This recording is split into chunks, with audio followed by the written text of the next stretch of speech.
Ekonomi hijau ialah ekonomi yang mengurangkan risiko alam sekitar untuk pembangunan mampan tanpa menjejaskan alam sekitar. Ia juga ditarifkan sebagai visi pembangunan alternatif yang boleh menggalakkan pertumbuhan dan meningkatkan kualiti kehidupan manusia secara mampan kerana berkonsepkan ekonomi yang memberikan kemakmuran untuk semua dan masih dalam batas ekologi planet ini. Selain itu, ekonomi hijau ini adalah untuk menggalakkan pertumbuhan ekonomi sambil mengambil kira bekalan sumber asli yang sedia ada dan keupayaan daya tampung ekologi untuk kekal mampan serta mengekalkan sumber semula jadi bagi menjamin pertumbuhan hijau dan kemakmuran jangka panjang. Ia juga adalah rendah karbon, sumber cekap dan inklusif dari segi sosial. Dalam ekonomi hijau, pertumbuhan pendapatan dan pekerjaan hendaklah dipandu oleh pelaburan awam dan swasta untuk mengurangkan pelepasan karbon dan pencemaran. Seterusnya, bagi meningkatkan kecekapan tenaga dan sumber dan mencegah kehilangan biodiversiti dan perkhidmatan ekosistem.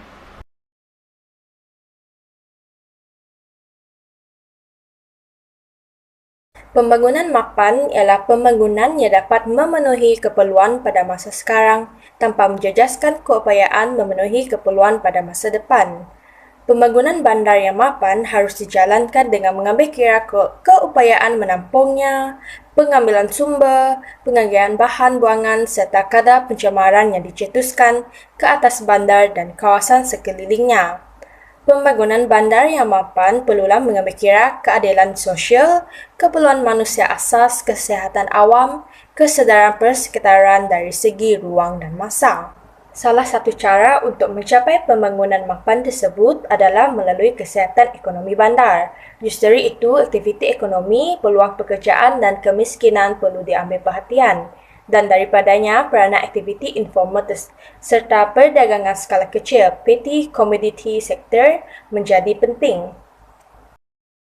Selamat pagi dan salam sejahtera kepada semua. Terima kasih atas perbincangan soalan satu tadi. Seterusnya, saya dan Faris akan membentangkan soalan 2.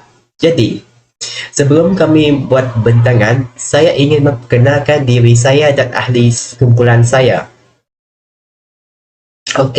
Nama saya Oswald Anak Stanley, nombor pendaftaran 05TGU20F1001.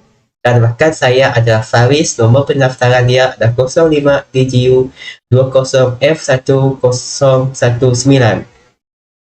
Jadi, hari ini kami dua akan membentangkan soalan 2 iaitu 5 kepentingan teknologi hijau. Jadi, kita akan menerangkan apa 5 kepentingan teknologi hijau yang perlu ada dalam kehidupan harian. Seperti yang kamu semua tahu, teknologi hijau ni dia telah wujud sekian lama di bumi ini dan kita mempraktikkannya dalam kehidupan harian. Jadi, kita mahu tahu apa kepentingan teknologi hijau ni kepada alam sekitar dan juga kepada manusia dan juga kesan dia sekiranya tidak ada teknologi hijau di bumi ini. Jadi, yang pertama kepentingannya adalah dapat menjimatkan tenaga dan boleh diperbarui. Jadi, teknologi ini dia bukan sahaja dapat menjaga alam sekitar, tetapi dia dapat menjimatkan tenaga yang kita pakai setiap hari. Dan juga tenaga tersebut boleh diperbarui. Penggunaan tenaga solar adalah salah satu contoh dalam kehidupan harian kita untuk membangunkan sumber alternatif. Tenaga solar ini dia dapat menggantikan tenaga elektrik yang kita pakai sekarang ini. Seterusnya adalah pembuatan peralatan atau mesin yang menggunakan tenaga mesra alam. Jadi kita perlu wujudkan mesin yang menggunakan tenaga mesra alam. Dengan adanya sumber mesra alam ini, kita dapat menjimatkan tenaga yang tidak boleh diperbaharui, dan kesan dia kepada alam sekitar adalah dari aspek baik. Okey, contohnya tiada pencemaran berlaku, tiada berlakunya pemanasan global. Okey, jadi seterusnya, industri tenaga boleh diperbaharui yang sedang dibangunkan di Malaysia seperti industri solar fotovoltaik. Okey, jadi di Malaysia sudah ada industri solar. Okey, seperti yang kamu nampak di gambar ini, atas ini adalah tenaga solar. Apa kegunaan tenaga solar tu? Okey, iaitu seperti saya cakap tadi, untuk menggantikan tenaga elektrik. Jadi apabila cahaya matahari terkena dengan solar ni, dia akan tukarkan cahaya matahari tersebut kepada tenaga elektrik. Okey, jadi kita tak perlulah pakai lagi tenaga elektrik yang menyebabkan kita perlu menggunakan tenaga elektrik yang berlebihan. Okey.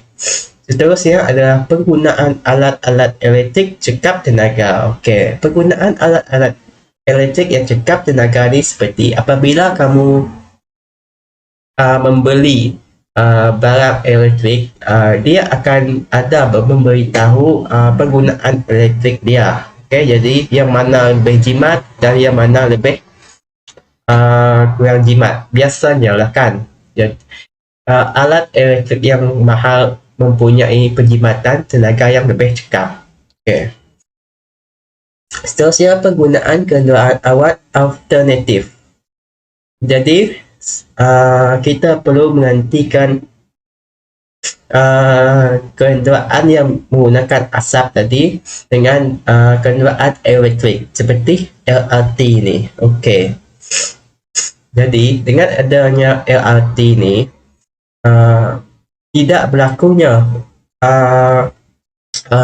pencemaran udara. Jadi dengan tidak berlakunya pencemaran udara tersebut, ia juga dapat menyelamatkan kesihatan manusia daripada terjejas, malah dapat membantu alam sekitar untuk hidup dengan selamat. Jadi sekiranya berlaku pencemaran udara, ia boleh menyebabkan penyakit kepada manusia dan juga memberikan kesan buruk kepada alam sekitar seperti tumbuhan, haiwan, ikan. Itu adalah bagaimana kita mahu menjimatkan tenaga dan boleh diperbarui. Biasanya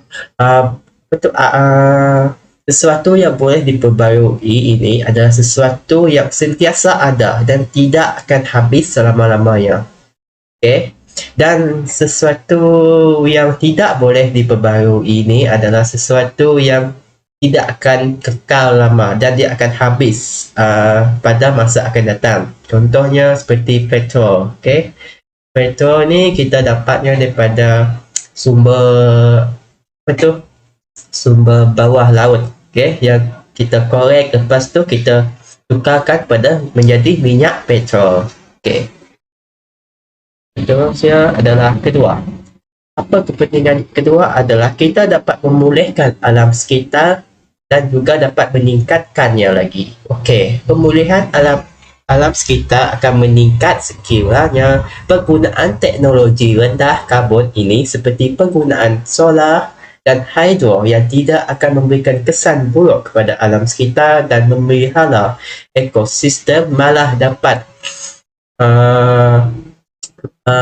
membantu manusia supaya lebih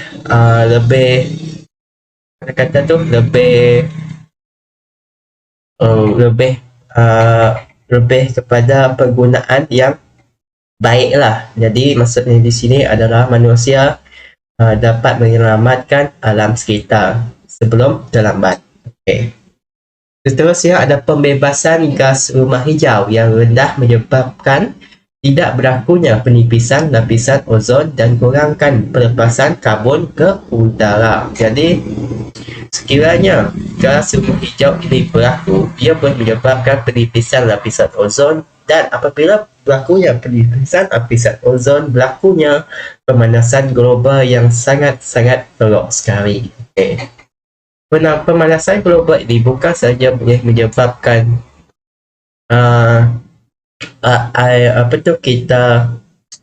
kesihatan kita terjejas, malah dia juga dapat mengganggu ekosistem alam sekitar. Okey. Seterusnya, kita juga perlu menjimatkan penggunaan air. Okey. Memulihkan persekitaran semula jadi untuk kurangkan kesan buruk pengeluaran ke manusia. Okey. Okay, jadi kita akan lihat apa konsep rumah hijau ni. Kita mahu tahu apa kesan rumah hijau sekiranya dia berlaku. Okay. Yang pertama adalah merupakan fenomena yang berkaitan rapat dengan pemanasan global. Okay. Jadi, dia akan menghasilkan pemanasan global. Seterusnya adalah pembebasan gas karbon dioksida secara berleluasa yang boleh menjadi punca utama berlakunya kesan rumah hijau. Okey, seperti yang kamu lihat di sini, ini adalah kesan rumah hijau. Dan seperti kamu tengok ni, ini ada garisan di luar bumi ni adalah garisan lapisan ozon kita. Sekiranya lapisan ini semakin menipis setiap tahun, setiap beribu-ribu tahun, ia akan boleh menyebabkan kita terjejas teruk. Okay? Jadi, apabila cahaya matahari ini membawa sinaran ultra ungu ke bumi, okay, tetapi haba yang sampai ke permukaan bumi tidak dapat dibebaskan akibat disekat oleh gas karbon dioksida yang meliputi atmosfera ini. Jadi, akibatnya adalah suhu bumi semakin panas. Okay. Apabila suhu bumi semakin panas, pencairan ais yang ada di kutub akan mencair dan juga semakin lama dia akan menghilang dan menyebabkan habitat haiwan di sana akan pupus ataupun tiada tempat lagi untuk mereka tinggal. Okay. Itu adalah untuk nombor 2 kepentingan teknologi hijau ni. Okey, yang ketiga adalah kita juga dapat membuat penyelidikan dan juga pembangunan. Okey, dalam penyelidikan dan pembangunan ini, kita dapat menghasilkan produk yang bersuara alam, iaitu produk yang menggunakan herba. Okey. Okey, contohnya penciptaan pencuci muka yang menggunakan bahan bersuara alam. Okey, contohnya pencuci muka yang menggunakan herba. Okey, jadi biasanya pencuci muka ni dia mahal sebab menggunakan herba yang berkualiti. Okey, seterusnya adalah menghasilkan teknologi yang dapat mengurangkan pembaziran sumber. Okey, contohnya adalah dengan mewujudkan tong sampah kita semula yang mempunyai berbagai kategori. Okey. Setiap tong sampah ni mempunyai kategori dia masing-masing. Okey, ada tong sampah untuk plastik, untuk kaca dan untuk surat khabar. Okey, jadi setiap kali apabila kita boleh menggunakan botol plastik tersebut sebagai ganti kita semula, sama juga dengan kaca dan juga tayar kenderaan. Kita dapat tukarkan tayar kenderaan kepada menjadi pasu bunga lah. Okay, itu lah contoh dia. Okey, seterusnya adalah menukar dan memantapkan lagi penyelidikan seperti menambah baik penyelidikan yang sedia ada kepada yang lebih baik. Jadi, kita perlu menukar lebih lagi tentang alam sekitar ini dan juga teknologi hijau untuk kita selidik supaya untuk menambahkan lagi penyelidikan kita supaya bumi kita yang akan datang selamat dan juga tidak tidak terjejas dengan aktiviti manusia yang boleh menyebabkan alam sekitar kita rosak. Jadi sekiranya alam sekitar kita rosak, kita juga akan terjejas dan boleh menyebabkan pelbagai kesan sampingan yang sangat teruk pada kita. Okey. Seterusnya untuk jawapan 4 ini saya akan berikan kepada Faris. Okey. Sekian daripada saya untuk soalan 1 hingga 3. Untuk jawapan 1 hingga 3. Jadi saya akan bagi pembentangan seterusnya kepada Faris. Terima kasih.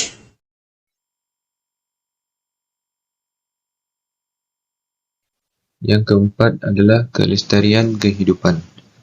Pihak kerajaan perlu memainkan peranan penting dalam menjaga dan meningkatkan kelestarian alam seperti mengadakan kempen menjaga alam sekitar. Selain itu, meminimumkan degradasi kualiti persekitaran. Contohnya, kita boleh menambahkan kawasan hijau di bandaraya. Penggunaan sumber yang berhemah. Contohnya, sekiranya kita mahu beli sesuatu barang, kita perlu melihat jumlah penggunaan elektrik terhadap rumah kita. Yang kelima, teknologi mesra alam. Teknologi yang selamat digunakan supaya tidak berlakunya kemusnahan alam sekitar akibat daripada teknologi tersebut. Tetapi ia lebih kepada menjaga alam sekitar. Kemudian, menyediakan persekitaran yang sihat seperti membina taman rekreasi yang mempunyai tanaman hijau di sekitarnya. Penggunaan enjin hybrid dan LPG sebagai bahan bakar kenderaan untuk menggantikan bahan bakar seperti petrol yang selalu digunakan oleh kita. Dengan cara itu, kita dapat membantu meningkatkan kesihatan manusia.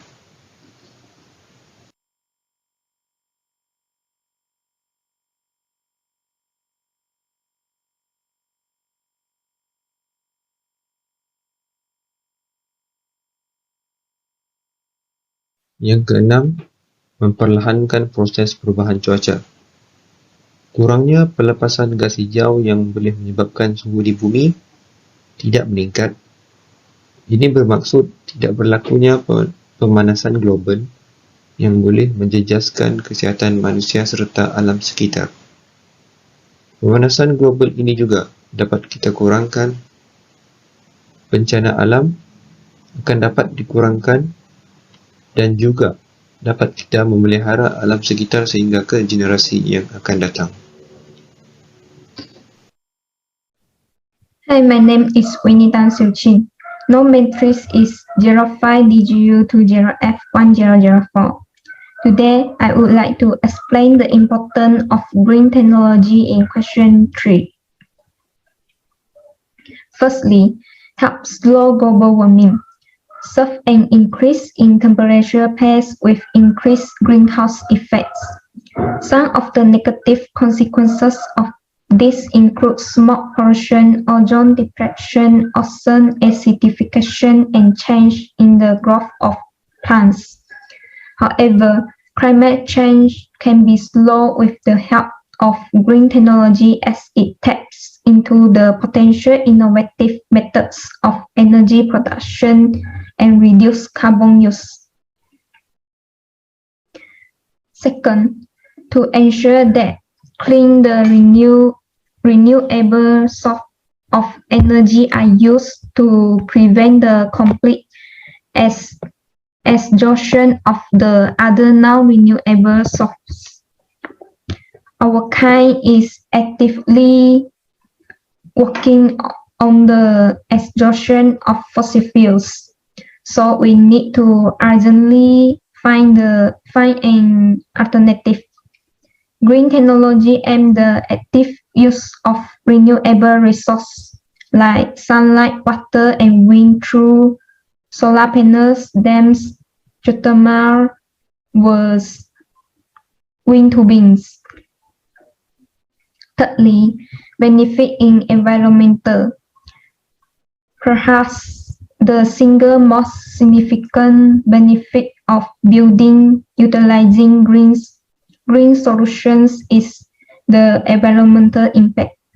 Conventional technologies such as petroleum generators, for example, cause extensive damage to the environment, thus making it essential that business option for green technologies. In particular, green technology helps reduce a business carbon footprint, reduce waste, reserve water, and consume reduced energy as compared to traditional technologies. That's all for me. Thank you. Hello everyone, my name is Lau Miu Ying. Norm matrix is 05DGU20F1005. Question 3. Explain the importance of green technology and explain 5 initiatives for green progress. Explain the importance of green technologies was introduced by Winnie. 5 initiatives for green progress. Green Gradients Program to educate children at 5 to 12 years about the importance of embracing green practice toward a sustainable future through a fast, innovative, and expansive manners. The children will learn and understand the concepts of sustainability and going green through an interactive classroom with highly taught technology and created video contents. This program encourages children to swatch books or other reading material to preserve the environment and promote a reading culture. Green curriculum. The school can hold science programs about green environment. Green practice and environmental appreciation can be incorporated directly into classroom behavior and curriculum. For example, actively recycling material in the classroom and modeling ways to minimize waste. Besides, choosing the repurposed old materials such as magazine, newspaper, boxes, and tubes and supplies for sustainable art.